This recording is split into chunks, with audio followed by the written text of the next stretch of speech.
Indian Idol, Sa Re Ga Ma Pa, the Voice, Rising Star, कौन से show में सेलेक्ट होना ज़्यादा आसान है, कौन से शो के अंदर जीतना आसान है, यही सब आज मैं आपको बताने वाला हूँ। आज मैं इन सारे शोज़ का कंपैरिजन करने वाला हूँ और यह बताऊँगा कि आपको इनमें से किस शो के अंदर जाना चाहिए। आगे बढ़ने से पहले आपको रिक्वेस्ट करूँगा कि इस चैनल को अभी सब्सक्राइब कर दीजिएगा, साथ में बेल आइकन को प्रेस कर दीजिएगा ताकि आपसे कोई भी अपडेट मिस ना हो। तो दोस्तों चलिए आज की वीडियो शुरू करते हैं। तो दोस्तों अगर आप एक सिंगिंग रियलिटी शो में जाना चाहते हैं तो आज आपके पास बहुत सारे ऑप्शन होते हैं, जैसे Indian Idol, Sa Re Ga Ma Pa, the Voice, Rising Star, फिर भी दिल है हिंदुस्तानी। अब लोग क्या करते हैं, यहाँ पर दिमाग लगाना शुरू करते हैं कि कौन से शो में जाना आसान रहेगा, किसकी जो सिंगिंग है टफ़ है, किसकी सिंगिंग जो है अभी टफ़ नहीं है, किस शो में जीतना आसान रहेगा। तो यह सारी चीज़ें लोग आजकल सोचते हैं। लेकिन दोस्तों जैसा कि हर चीज़ के फ़ायदे और नुकसान होते हैं, तो इस चीज़ के भी फ़ायदे और नुकसान हैं। तो आज की वीडियो को हम दो कैटेगरी में बांट देते हैं। इसमें हम पहली कैटेगरी में रखेंगे सारेगामापा और इंडियन आइडल को, और दूसरी कैटेगरी में हम रखेंगे द वॉइस और राइजिंग स्टार को। वैसे तो रियलिटी शो बहुत सारे हैं, लेकिन सीज़न बाय सीज़न ज़्यादातर इनके ही ऑडिशंस आते रहते हैं, तो आज हम इनके बारे में ही बात करेंगे। तो चलिए सबसे पहले बात करते हैं इंडियन आइडल और सारेगामापा वाली कैटेगरी के बारे में। बाकी सभी रियलिटी शोज़ की बात की जाए तो इसके अंदर भी सारेगामापा और इंडियन आइडल ही फेमस है। इसका आपको अब मैं रीज़न भी बता देता हूँ। इंडियन आइडल और सारेगामापा ऐसे शो है जिसके ऑडिशंस पूरे देश के अंदर 11 से भी अधिक शहरों के अंदर होते हैं। साथ में ही इसके ऑडिशंस ऑनलाइन भी कंडक्ट किए जाते हैं। तो दो तरीके से इसके ऑडिशन सक्सेसफुली कंडक्ट किए जाते हैं। पूरे देश के अंदर इसके ऑडिशन होते हैं, और ये जो बड़े बड़े शो के ऑडिशन होते हैं जैसे इंडियन आइडल, सारेगामापा, ये जो भी ऑडिशंस होते हैं ये सारे आपस में कम्युनिकेटेड और कनेक्टेड रहते हैं। इसके ऑडियंस जो है, इस शो में जो लोग सेलेक्ट होते हैं वह दूसरे शो में दिखाई देते हैं, क्योंकि उन दोनों की लिस्ट आपस में जुड़ी होती है। तो जब भी उनके ऑडिशन शुरू होते हैं तो वह दूसरे शो की ऑडियंस को भी कॉल करके बता देते हैं कि आपके जो है इस शहर में ये ऑडिशन आने वाला है, तो आप देना चाहेंगे या नहीं चाहेंगे। तो जैसे कि मेरे को आज तक जो है सारेगामापा वाला का फ़ोन आता है कि आपका जो है यहाँ पर ऑडिशन होने वाला है, तो आप देना चाहेंगे या नहीं देना चाहेंगे। क्योंकि मैंने जो है इंडियन आइडल के टी राउंड में पहुंचा था। अब कुछ लोगों को क्या लगता है कि द वॉइस ऑफ इंडिया के अंदर सिलेक्शन होना आसान है, क्योंकि अगर इंडियन आइडल और द वॉइस को कंपेयर किया जाए तो ज़्यादा टफ सिंगर आपको इंडियन आइडल के अंदर मिलेंगे।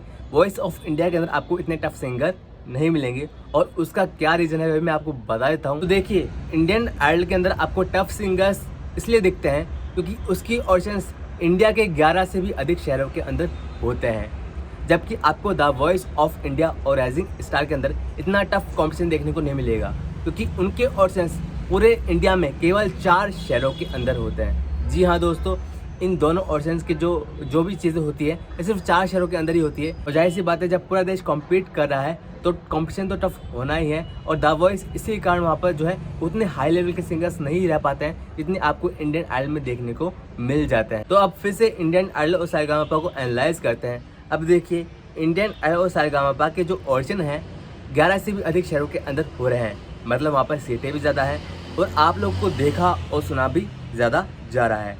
तो जाहिर सी बात है सीटें भी ज़्यादा होंगी। हालांकि कंपटीशन टफ है, जाहिर सी बात है, लेकिन आपके सिलेक्शन के चांसेस भी ज़्यादा होंगे, क्योंकि वहाँ पर आपको ज़्यादा ध्यान दिया जाएगा। जबकि अगर 4 शहरों के अंदर होंगे अगर ऑडिशन, जैसे कि राइजिंग स्टार और द वॉइस के अंदर होता है, तो वहाँ पर आपको कंपटीशन बहुत ज़्यादा टफ देखने को मिलेगा कि आपको पूरे देश की ऑडियंस सिर्फ 1-2 शहरों के अंदर ही सिमट कर रह जाएगी। जबकि इंडियन आइडल और सारेगामापा में क्या हो रहा है, वो ऑडियंस जो है जगह जगह पर बट गई है। तो आपको क्या है, इंडियन आइडल और सारेगामापा में आपका जो है ऑडिशंस देना तो है आसान रहेगा। अब मैं इस बात को भी डिस्कस कर लेता हूँ कि सारेगामापा और इंडियन आइडल में सिलेक्शन के चांस ज़्यादा क्यों होते हैं। जाहिर सी बात है, वह ज़्यादा सिटी में उनके ऑडिशंस कंडक्ट हो रहे हैं, तो उसमें सिलेक्शन टीम को करना ही पड़ेगा।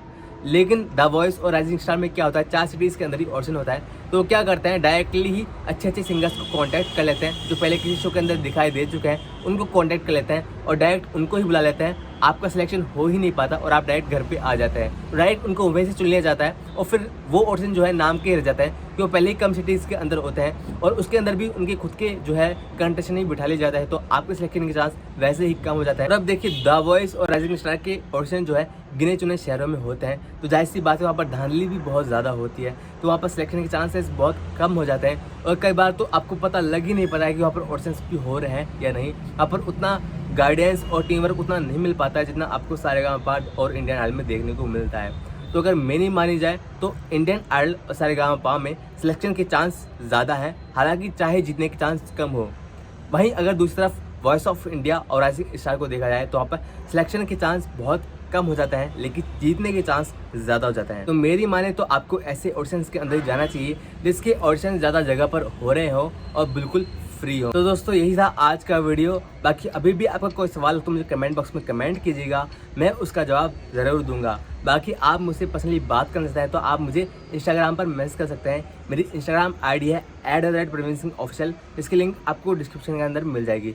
जाने से पहले आपसे फिर से रिक्वेस्ट करूंगा कि इस चैनल को अभी सब्सक्राइब कर लीजिएगा, साथ में बेल आइकन को प्रेस कर लीजिएगा ताकि आपको सारी वीडियो एडवांस में मिल जाए। तो दोस्तों फिलहाल आज की वीडियो में इतना ही, मिलते हैं अगली वीडियो में, तब तक के लिए धन्यवाद। खम्बागणी, जय हिंद।